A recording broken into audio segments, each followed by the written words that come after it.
How to change background on Trello. In this tutorial, I'm going to show you how you can edit your Trello board. First of all, you need to open up the web browser.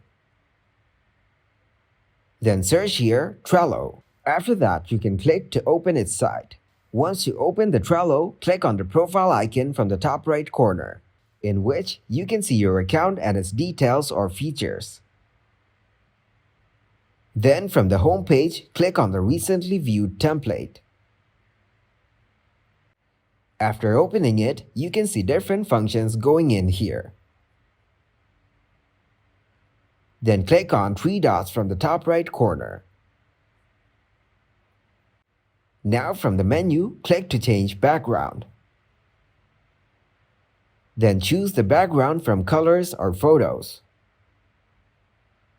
Tap on Photos. Select the photo you want as your new background of your template. Now you can see the photo you chose as your background. Then go back to Colors. Click on it to see the difference between a photo as a background or color as a background. Choose the color you want, otherwise go back and click on the Custom option, where you can upload a photo or customize it accordingly.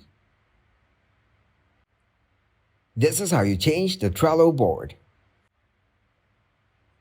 Thanks for watching, and please leave a like, subscribe, and share.